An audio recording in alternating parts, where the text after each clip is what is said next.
Today we may get finished with reviewing. I'm not 100% sure. We will see. I'm probably going to get to the next two and maybe stop there, or the next three little sections. So, when we write our equations, an equation of a line, remember we have to have that formula, that point slope formula. So remember your point slope formula is y minus y1 is equal to your m times x minus your x1. Okay? So if you know your slope, you can just plug it in, and if you know your ordered pair, you can just plug it in. Okay? So we'll say y minus your y1, which in this case it will be a 9, okay, is equal to your m times x minus your x1, and your m is a -4 and your x1 is a -2. Okay, I'm going to point this out right here. A lot of y'all on your test missed this right here, but this minus a negative turns into a plus right there. So this will be y minus 9 is equal to -4x plus a 2. So distribute, so you'll have a -4x minus an 8. May move your -9 over, so you'll have a -4x plus a 1. Okay, here we've got a fraction slope, but we've got our order pair and we have our m. So I'll say y minus y1 is equal to m times x minus your x1. So your y1 is a -3, your m is a 5/6, and then your x1 is a -12. So this turns into a positive y plus a 3, and this is a positive 12. Okay, so don't forget that, minus a negative. All right, so then when we distribute here, so we'll have y plus a 3 is equal to 5/6x plus 5/6 times 12. 6 goes into 12 2 times. 2 times 5 gives you a 10. Subtract your 3 on both sides, so you'll get a 5/6x plus a 7. Okay. All right, so when you don't know, okay, when you don't know your slope and you are just given 2 points, what are you going to have to do? You're first going to have to find your slope. So you're first going to have to use that y2 minus y1 all over x2 minus x1. And then once you do that, then you will use your formula. Okay, so the first thing here I need to do is to find my slope. So I'm going to say y2, which is a -8, minus a y1, which is a 7, all over 6 minus a -3. Why did I turn that into a positive? Because it's minus a negative. So -8 minus the 7 is going to be a -15 over a positive 9. So this is going to be a -5/3. And then now I can use my y minus y1 is equal to m times x minus x1. So my y1 is going to be a 7. I'm going to stay consistent with how I labeled it. It doesn't matter which order pair you use. When you plug it in, doesn't matter. I'm just going to stay consistent and use my x1 and my y1. Okay, so this is going to turn to a positive. So this will be y minus a 7 equals a -5/3 x plus a 3. So this will be y minus a 7 is a -5/3 x minus a 5. And move this 7 over, so it's a positive 7. So this will be a positive 2. Okay. Good deal. All right, so same thing here. So we'll have an x1, y1, x2, y2. So we'll find our slope. So 2 minus a 3 all over a -6 minus a -5. So it turns into a positive 5, right? So 2 minus a 3 is a -1. -6 plus a 5 is a -1. So that's going to be a positive 1. So I'm going to say y minus a y1 is equal to m times x minus an x1. So my y1 is a 3, my m is a 1, my x1 is a -5. So this will be a y minus a 3 is equal to x plus a 5, right? Times a 1, so. And then add your 3 to both sides, so you're going to get x plus an 8. Okay? All right. Parallel and perpendicular lines. Parallel lines have the same slope.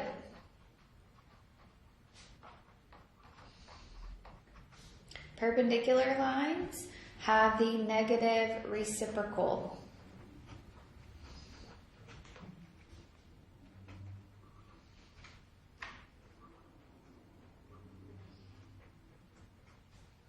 Okay, so write an equation in slope-intercept form that is parallel to the line 3x minus 2y equals 8. Okay, so this doesn't matter how you write this, but first I need to write a parallel line. So first thing I need to do is find the slope. So 3x minus 2y is equal to 8. I need to find the slope of this line. So I'm going to move the 3x to the other side, so I'll subtract it. So I'll have a negative 2y is equal to negative 3x plus an 8. I'm going to divide both sides by a negative 2. So I'm going to have y equals a positive 3/2 x minus a 4. So the slope of this line is a 3/2, right? So all I need to do is write an equation that would have the same slope. And here you go. Doesn't matter what you write over here for your y-intercept, doesn't matter. Just as long as your slope right here is a 3/2. Okay? All right, so write an equation of a line in slope-intercept form that is perpendicular to this line. Okay, so the same thing I need to do is find the slope of this line. So I'm going to move the x to the other side, so it's going to become a negative x. I'm going to divide everything by a negative 5. So I'm going to have y equals a positive 1/5 x minus a 4. So the slope of this line is a 1/5.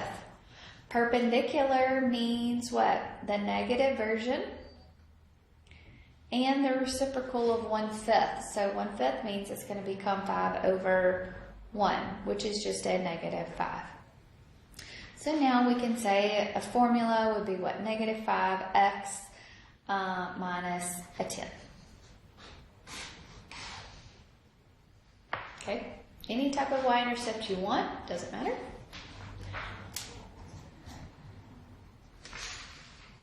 Okay, so 83 down here says write the equation of a line that is parallel to x plus y equals 2 and passes through the point. So here's the point that it's going to pass through, and it's parallel to this line. Okay, so the first thing I need to do is find the slope of this line. So x plus y equals 2, the slope of it is going to be a negative 1, right? All right, so since it's negative 1, and it's what? I want to find a line that's parallel. I'm going to use the same number. Okay, I'm going to use the same one because it says parallel. So I'm going to have y minus y1 is equal to m times x minus x1. So my y1 is 4. My m that I'm going to use is parallel, so it's a negative 1. And your x1 is a negative 7. So this turns into a positive. So we'll have y minus a 4 is equal to a negative x minus a 7. Move the 4 over, so we're going to have negative x minus a 3. Okay. All right, here I want to be perpendicular to this line. So the slope of this line here is 3. So the slope of my line that I'm going to use is perpendicular. So it's going to be the opposite sign, so it's the negative reciprocal. So it's a negative and the reciprocal of 3, which will be a 1/3. And that's what I'm going to use. So I'll have y minus y1 is equal to m x minus your x1. Okay, so we'll have y1, which is a 1, a m, which is a negative 1/3, and a negative 6. So this will turn positive. So I'll have y minus a 1 is equal to a negative 1/3 x minus a 2. And add your 1 to both sides, so you'll get y equals a negative 1/3 x minus the 1. Okay? All right. All right, let's look here at topic 13. So, which scatter plot has a line of best fit closest to y equals 2x plus a 1? So, which one of these looks like it would have a slope of 2? So, 1, 2, 1, 2, 3, 4. Not that one. Okay. Let's look here. Let's compare this one here. So this would be 1, 2, 3, 4 over 1, 2. So that looks like it has a slope of a 2. This is negative, and this one's also a negative. That slope is negative, and this one is a negative, right? So we can eliminate those two for sure. Okay? So the one that looks most like a slope of a 2 would be line B there. Okay. All right. So if you remember, we used our calculators to do the line of best fit here. So a campground keeps a record of number of campsites rented the week of July 4th for several years. Use the equation for the line of best fit to predict the number of campsites rented in the year 2020. All right, so it looks like here this is my starting point of when I started collecting data. So 2002, so instead of plugging 2002 in there, I'm going to plug a 0. Just makes it easier.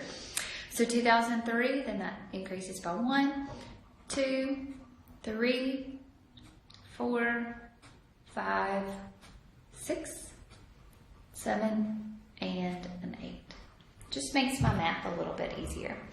Okay, so remember we're going to go to Stat, and you're going to go to Edit, and you're going to plug in 0, 1, 2, 3, 4, 5, 6, 7, 8.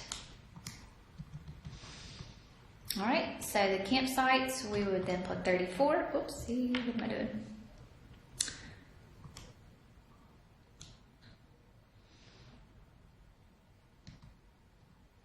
So we would have 34, 45, 42, 53, 58, 47, 57, 65, and 59.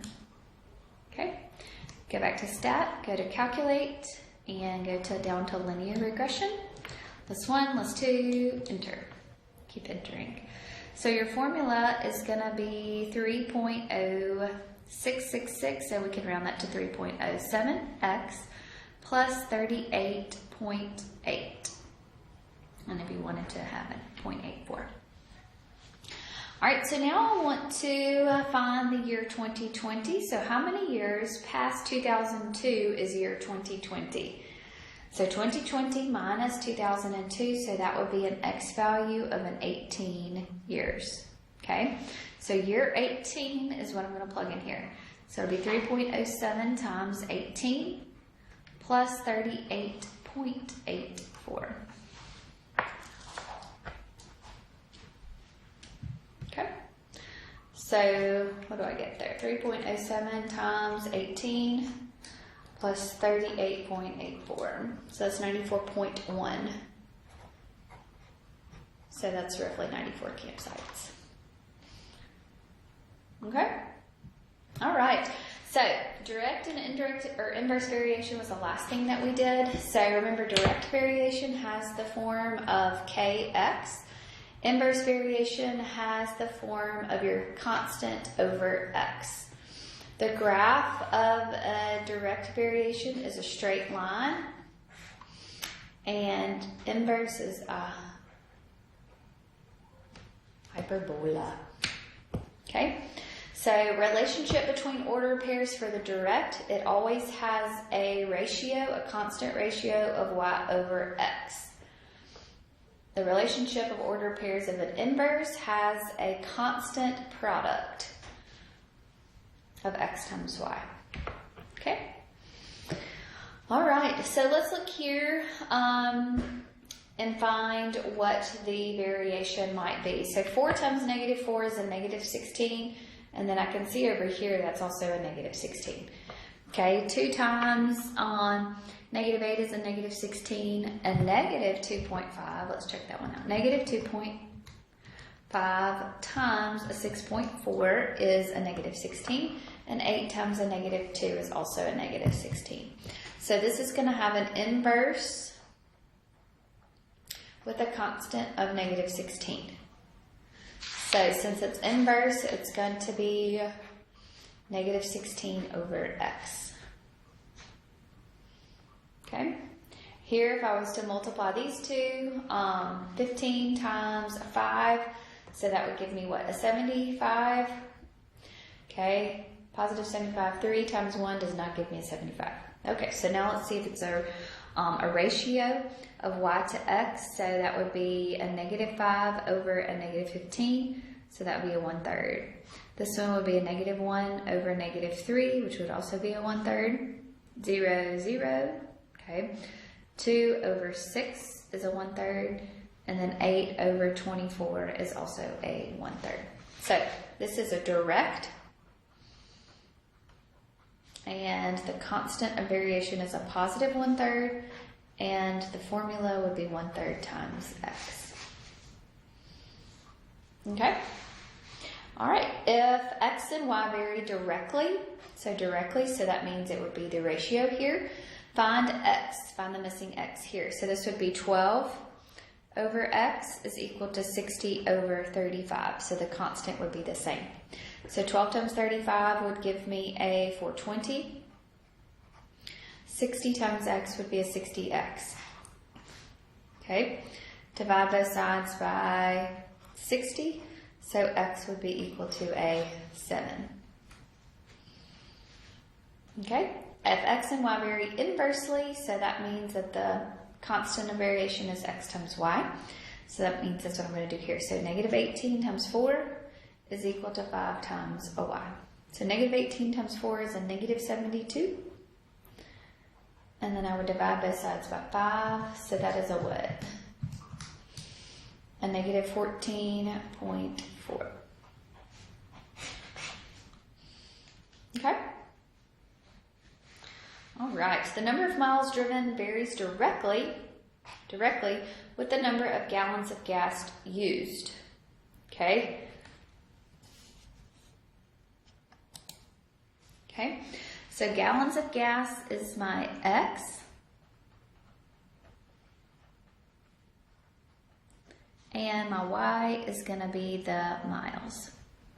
Okay, so if 8 gallons of gas were used and to drive 204 miles, how many miles can be driven on 18 gallons of gas?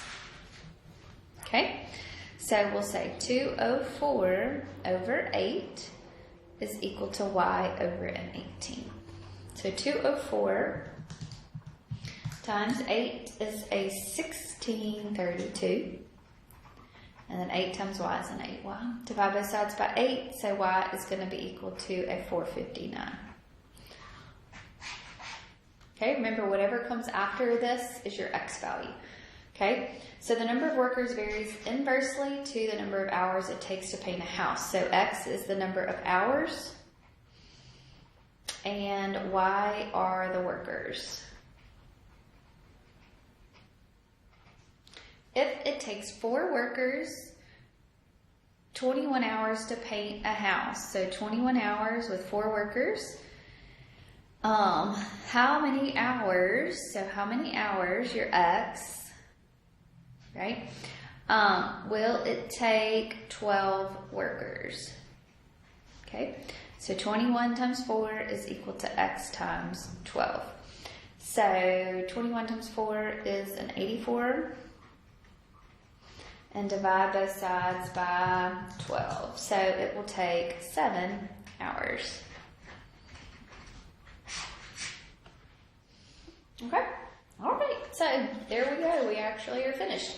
So tomorrow we may do a little bit of review work. I may have like a little review sheet to kind of put it all together. But we are basically finished. So if you have any questions, please let me know. Y'all have a good day.